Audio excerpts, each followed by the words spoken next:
Todos os deputados da Comissão de Constituição e Justiça aprovaram um relatório favorável ao fim do foro privilegiado. Pela proposta de emenda à Constituição, permanecem com foro apenas o presidente e o vice-presidente da República e os presidentes da Câmara, do Senado e do Supremo Tribunal Federal. Todos os deputados da Comissão de Constituição e Justiça aprovaram um relatório favorável ao fim do foro privilegiado. Se de um lado há o crescente clamor social pelo combate à corrupção, de outro temos um sistema desigual entre autoridades e cidadãos comuns desprovidos de prerrogativas. Essa seletividade só transmite à sociedade uma mensagem: impunidade. Pela proposta de emenda à Constituição, permaneceriam com foro apenas o presidente e o vice-presidente da República e os presidentes da Câmara, do Senado e do Supremo Tribunal Federal. A PEC segue agora para uma comissão especial. Depois vai para a votação em plenário, onde precisa de 308 votos para ser aprovada em 2 turnos. Se houver mudança, o texto volta ao Senado. Deputados defendem mais debate do tema. Esse debate não vai se restringir à chamada impropriamente classe política, mas vai ter que envolver todo o agente público, juízes, promotores, todo mundo. Nos bastidores, deputados já articulam mudanças. Uma delas cria o foro privilegiado para ex-presidentes. 5 deles são alvos da Lava Jato. O tema também mobiliza o Planalto e o Supremo Tribunal Federal. Os ministros Gilmar Mendes e Dias Toffoli se reuniram nesta semana separadamente com o presidente Michel Temer. Todos negam oficialmente que tenham tratado sobre foro privilegiado. A expectativa, no entanto, é que Gilmar ou Toffoli peçam mais tempo e adiem o fim do julgamento desta quinta, quando o Supremo retoma o debate sobre o alcance do foro. Até agora, 4 ministros votaram para que fiquem no STF apenas os casos de crimes cometidos durante o cargo e relacionados à função. Hoje, 531 processos contra políticos estão no STF. Só na Lava Jato são investigados 32 senadores, 66 deputados, 6 ministros e o presidente Michel Temer. Suas ponderações quanto ao fim do foro privilegiado, presidente? Agora, ontem nós falamos em 37, 38 mil autoridades e políticos protegidos pelo foro privilegiado. Erramos.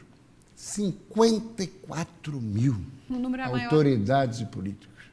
E o que se observa hoje é uma situação em que a reportagem mostrou prescrição. Vence o prazo, o Supremo não julga pelo acúmulo de processos.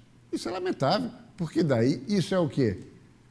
É injustiça. A justiça não é praticada. Agora estamos tendo o quê? Uma queda de braço entre o Congresso e o Supremo. Claro, porque o Supremo, hoje à tarde, vai estabelecer o seguinte, vai estabelecer que foram privilegiados na prática de um crime no exercício do mandato ou no exercício do cargo. Só que o que a Câmara aprovou ontem na CCJ e vai para uma comissão especial e depois vai para o plenário e vai ser aprovado. Essa PEC vai ser aprovada e não deve ter modificação em relação ao Senado, até para não voltar para lá. É o seguinte, 308 votos. Lá no Congresso, a intenção é alcançar toda a estrutura de poder. Magistrados, procuradores, embaixadores, todo mundo. Porque lá no Supremo é só contra os políticos. Equívoco dos ministros do Supremo. Por que só os políticos? Por que não eles próprios ministros? Por que não os procuradores? A magistratura de uma maneira geral. Então, nesse ponto, está correto o Congresso. É foro privilegiado para presidente da República, presidente da Câmara, presidente do Senado e presidente do Supremo. E acabou. Reforma previdenciária, Prisco. O presidente recebeu ontem à noite, primeiro no almoço, governadores, Raimundo Colombo de Santa Catarina, fechou com o governo na reforma previdenciária, que é uma meia-sola, mas o indispensável para, pelo menos, aplacar os gastos previdenciários, sem o que o país vai quebrar. À noite, era um jantar para os deputados, 300 convites, mas apenas 170 deputados compareceram. Ou seja, demonstra de alguma maneira que muitos estão com freio de freio de arrumação puxado por conta das eleições. Mas o governo avançou, cresceu, está com mais votos, ainda não tem os 308, mas poderá chegar lá. E o que ficou estabelecido como reforma? O básico. Pois muito bem, mulher não pode aposentar com menos de 62 anos, idade mínima, e homem, 65 anos. Na transição, mulheres com 53, homens com 55. Pois muito bem, vamos a um outro ponto. Tempo mínimo de contribuição.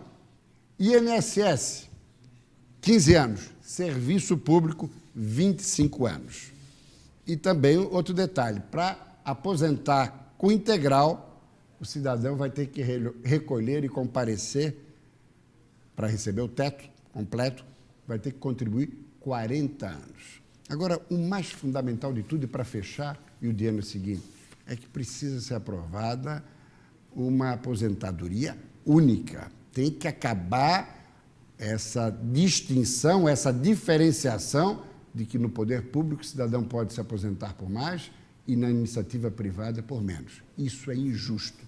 Tem que ser uma aposentadoria única, uma base de aposentadoria única. Nós precisamos praticar a justiça nesse país.